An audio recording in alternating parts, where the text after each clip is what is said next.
Hola, esto es Eco de Relatos. Hoy leeremos Sherlock Holmes, Estudio en Escarlata, de Sir Arthur Conan Doyle. Capítulo 7. Conclusión. Teníamos orden de comparecer frente a los magistrados el jueves, mas llegada a esa fecha fue ya inútil todo testimonio. Un juez más alto se había hecho cargo del caso, convocando a Jefferson Hope a un tribunal donde, a buen seguro, le sería aplicada estricta justicia. La misma noche de la captura hizo crisis su aneurisma, y a la mañana siguiente fue encontrado el cuerpo sobre el suelo de la celda. En el rostro había impresa una sonrisa de placidez, como la de quien, volviendo la cabeza atrás, contempla en el último instante una vida útil o un trabajo bien hecho. Gregson y Lestrade han de estar tirándose de los cabellos, observó Holmes cuando a la tarde siguiente discutíamos sobre el asunto. Muerto su hombre, ¿quién les va a dar ahora publicidad? No veo que interviniesen grandemente en su captura, repuso. Poco importa que una cosa se haga, replicó mi compañero con amargura. La cuestión está en hacer creer a la gente que la cosa se ha hecho. Mas vaya lo uno por lo otro, añadió poco después, ya de mejor humor. No me habría perdido la investigación por nada del mundo, no alcanzo a recordar caso mejor que este. Aún siendo simple, encerraba puntos sumamente instructivos. —¿Simple? —¡Simple! —exclamé. —Bien, en realidad apenas si admite ser descrito de distinto modo —dijo Sherlock Holmes, regocijado de mi sorpresa. La prueba de su intrínseca simpleza está en que, sin otra ayuda que unas pocas deducciones en verdad nada extraordinarias, puse mano al criminal en menos de 3 días. —Cierto —dije—. Ya le he explicado otras veces que en esta clase de casos lo extraordinario constituye antes que un estorbo una fuente de indicios. La clave reside en razonar a la inversa, cosa, sea dicho de paso, tan útil como sencilla y poquísimo practicada.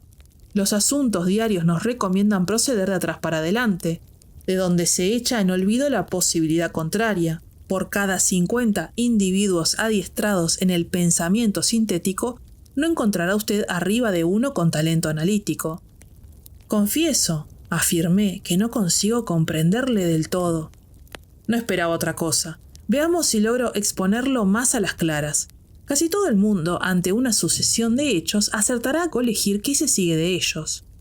Los distintos acontecimientos son percibidos por la inteligencia, en la que, ya organizados, apuntan a un resultado.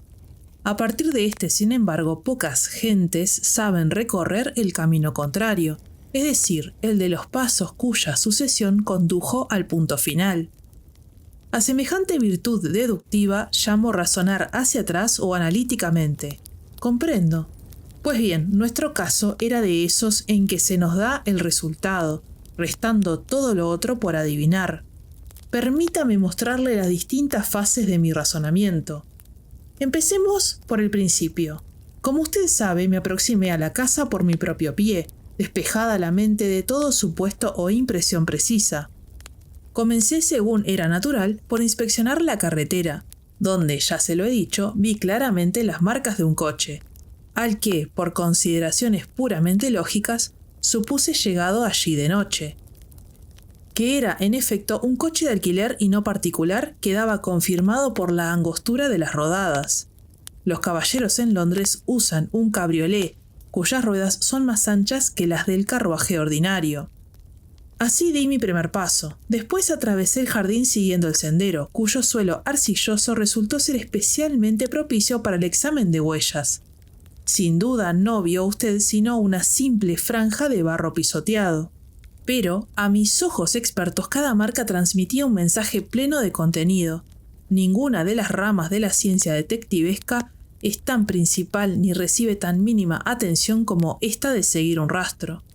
Por fortuna, siempre lo he tenido muy en cuenta, y un largo adiestramiento ha concluido por convertir para mí esta sabiduría en segunda naturaleza. Reparé en las pesadas huellas del policía, pero también en las dejadas por los 2 hombres que antes habían cruzado el jardín, que eran las segundas más tempranas. Quedaba palmariamente confirmado por el hecho de que a veces desaparecían casi del todo bajo las marcas de las primeras.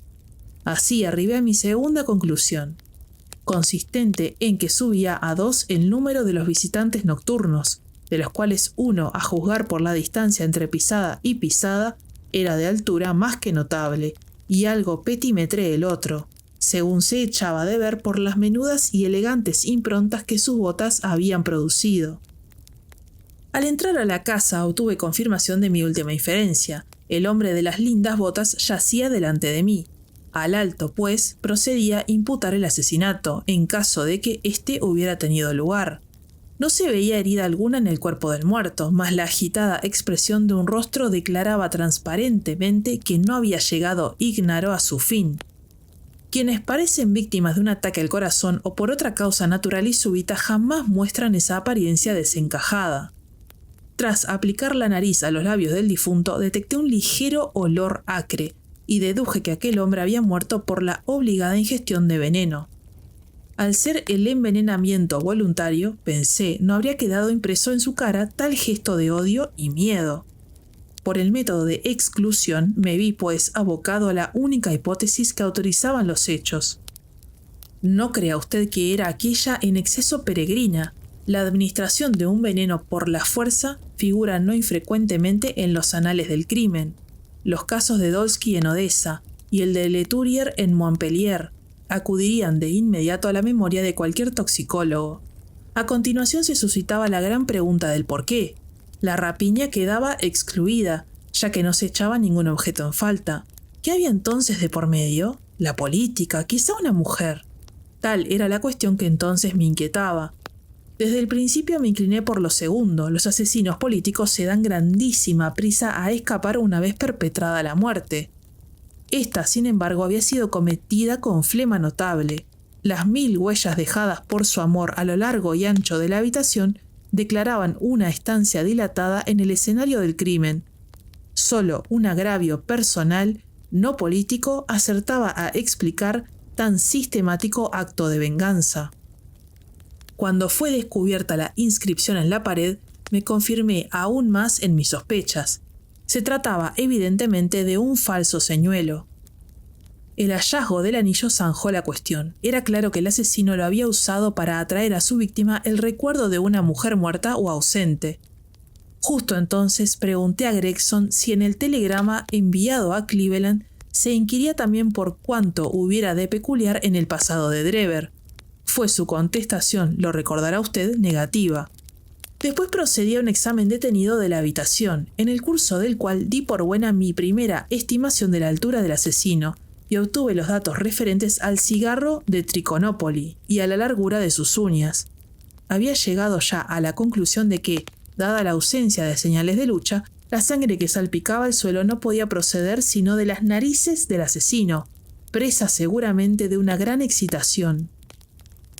Observé que el rastro de la sangre coincidía con el de sus pasos. Es muy difícil que un hombre, a menos que posea gran vigor, pueda fundir, impulsado de la sola emoción, semejante cantidad de sangre, así que aventuré la opinión de que era el criminal un tipo robusto y de faz congestionada.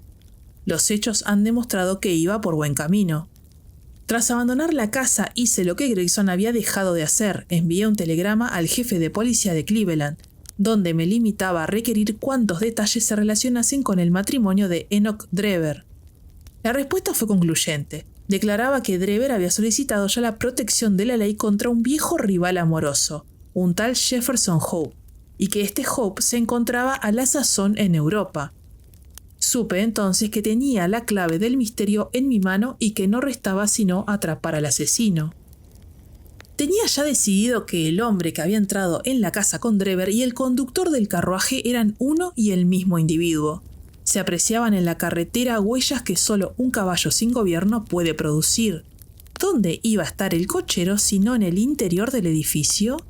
Además, vulneraba toda lógica que un hombre cometiera deliberadamente un crimen ante los ojos, digamos, de una tercera persona, un testigo que no tenía por qué guardar silencio.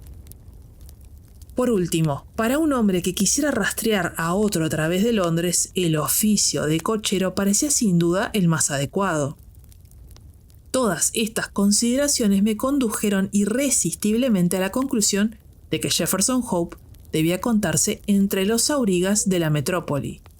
Si tal había sido, era razonable además que lo siguiera haciendo. Desde su punto de vista, cualquier cambio súbito solo podía atraer hacia su persona una atención inoportuna. Probablemente durante cierto tiempo al menos persistiría en su oficio de cochero.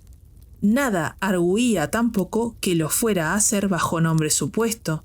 ¿Por qué mudar de nombre en un país donde era desconocido? Organicé por tanto mi cuadrilla de detectives vagabundos, ordenándoles acudir a todas las casas de coches de alquiler hasta que dieran con el hombre al que buscaba.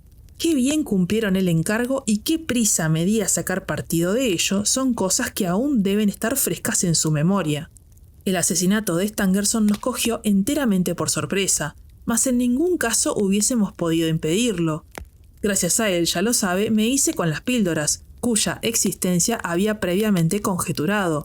Vea cómo se ordena toda la peripecia según una cadena de secuencias lógicas, en las que no existe un solo punto débil o de quiebra. ¡Magnífico!, exclamé. Sus méritos debieran ser públicamente reconocidos. Sería bueno que sacase a la luz una relación del caso. Si no lo hace usted, lo haré yo. Haga, doctor, lo que le venga en gana, repuso. Y ahora, eche una mirada a esto, agregó entregándome un periódico. Era el Eco del día, y el párrafo sobre el que llamaba mi atención aludía al caso de autos. El público, rezaba, se ha perdido un sabrosísimo caso de la súbita muerte de un tal Hope, autor presunto del asesinato del señor Enoch Drever y Joseph Stangerson. Aunque quizás sea demasiado tarde para alcanzar un conocimiento preciso de lo acontecido, se nos asegura de fuente fiable que el crimen fue en efecto de un antiguo y romántico pleito, al que no son ajenos ni el mormonismo ni el amor. Parece que las dos víctimas habían pertenecido de jóvenes a los santos del último día, procediendo también Hope, el prisionero del fallecido de Salt Lake City. El caso habría servido, cuando menos, para demostrar espectacularmente la eficacia de nuestras fuerzas policiales y para instruir a los extranjeros sobre la conveniencia de zanjar sus diferencias en su lugar de origen y no en territorio británico. Es un secreto a voces que el mérito de esta acción policial corresponde por entero a los señores Lestrade y Gregson, los dos famosos oficiales de Scotland Yard. El criminal fue capturado, según parece, en el domicilio de un tal Sherlock Holmes, un detective aficionado que ha dado ya ciertas pruebas de talento en este menester. Talento que acaso se vea estimulado por el ejemplo constante de sus maestros.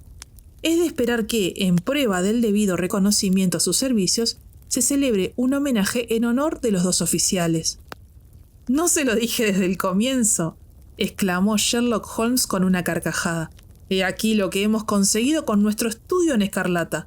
Procurar a esos dos botarates un homenaje».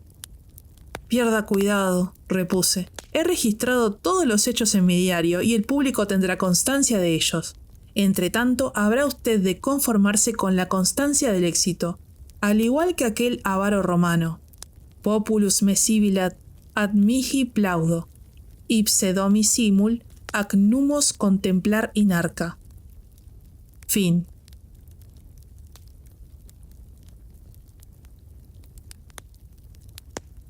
Hasta acá llegamos con el episodio de hoy. No olvides darle like, suscribirte y activar la campanita para que no te pierdas los próximos episodios. Déjame tus comentarios, opiniones o sugerencias para futuros videos. Quiero aprovechar y dar un especial agradecimiento a los miembros del canal. Si se quieren unir, lo pueden hacer por YouTube o Spotify. Así tienen los videos antes que el resto. Nos vemos en el próximo capítulo.